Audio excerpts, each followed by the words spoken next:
Dans cette vidéo, on va étudier la résolution des équations avec quotient. On appelle équation quotient des équations qui contiennent des fractions et où l'inconnue est présente au dénominateur. Donc il faudra a priori éliminer certaines solutions potentielles puisqu'on va avoir des valeurs interdites, c'est-à-dire les valeurs de l'inconnu qui annulent une fraction. Alors on va voir quelles propriétés on utilise pour résoudre une équation avec quotient. Donc si A et B sont des réels, et qu'on sait que B est différent de 0, alors la fraction A sur B sera égale à 0, si et seulement si son numérateur est égal à 0. Donc A sur B égale 0, si et seulement si A égale 0. Donc maintenant, on va voir l'utilisation de cette propriété dans la résolution d'une équation quotient. Donc voyons un exemple. On va résoudre l'équation 3x plus 1 sur 1 moins x égale 1 sur x plus 1 dans grand R. La première chose à faire, c'est de déterminer les valeurs qui annulent le dénominateur des fractions, qu'on appelle des valeurs interdites. Donc ici, on va résoudre les équations 1 moins x égale 0 et x plus 1 égale 0, de façon ensuite à avoir ces valeurs de côté et les éliminer des solutions éventuelles. Donc on résout ces deux équations très simplement, ça nous donne x égale 1 et x égale moins 1. Donc ces valeurs, on les garde de côté et on les comparera avec les solutions à la fin de la résolution de l'équation, de façon éventuellement à exclure certaines solutions qui seraient égales à des valeurs interdites. La deuxième étape, c'est comme pour les équations du second degré, on met tout du même côté avec 0 de l'autre côté. Et pour ça, évidemment, on utilise la règle d'addition. Donc ici, on obtient 3x plus 1 sur 1 moins x, moins 1 sur x plus 1 égale 0.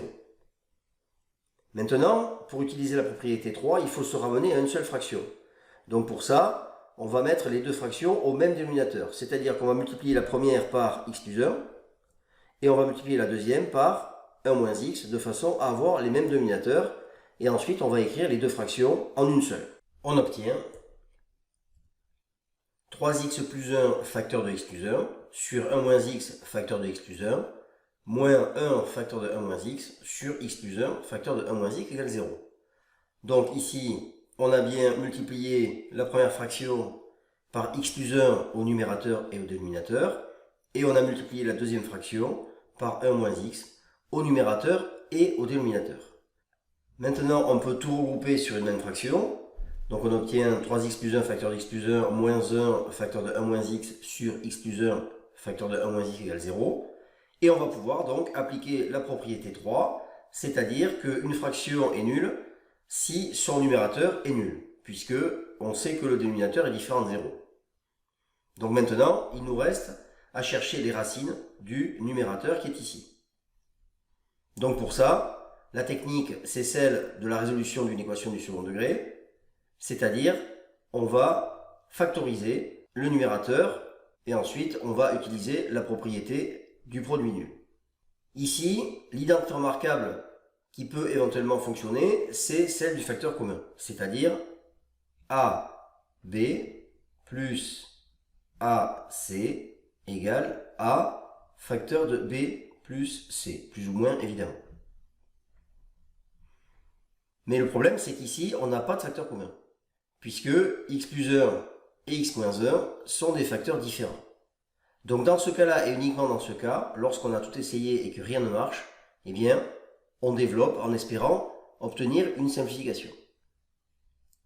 Donc lorsqu'on développe, on obtient au numérateur 3x au carré plus x plus 3x plus 1, moins 1 plus x en distribuant le moins dans la parenthèse. Maintenant, on va réduire et on obtient 3x au carré plus 5x sur x plus 1 facteur de moins x égale 0. Alors évidemment, on a de la chance, puisque ici, on constate que maintenant, on peut effectivement développer puisqu'on a un facteur commun qui est x. Donc c'est ce qu'on va faire tout de suite. Et donc on obtient x facteur de 3x plus 5 sur x plus 1 facteur de moins x égale 0. Notre fraction est complètement factorisée. Donc maintenant, on va chercher les racines du numérateur avec la technique du produit nul. Donc on obtient d'une part x égale 0 et d'autre part 3x plus 5 égale 0. On résout ces deux équations séparément. Donc x égale 0, évidemment, il n'y a rien à faire. 3x plus 5 égale 0, ça donne x égale moins 5 tiers. Alors maintenant, on se rappelle qu'on avait des valeurs interdites qui étaient 1 et moins 1. Et donc maintenant, il faut vérifier qu'on n'est pas tombé sur des valeurs interdites. Donc ici, eh bien, 0 et moins 5 tiers ne sont pas des valeurs interdites, puisque les valeurs interdites c'était 1 et moins 1. Donc ce sont les solutions de l'équation. Et donc il n'y a plus qu'à conclure en donnant l'ensemble des solutions, S égale 0 moins 5 tiers. Voilà, ceci termine ce chapitre sur la résolution des équations avec quotient. Maintenant, il nous restera à voir les inéquations du second degré et les inéquations avec quotient.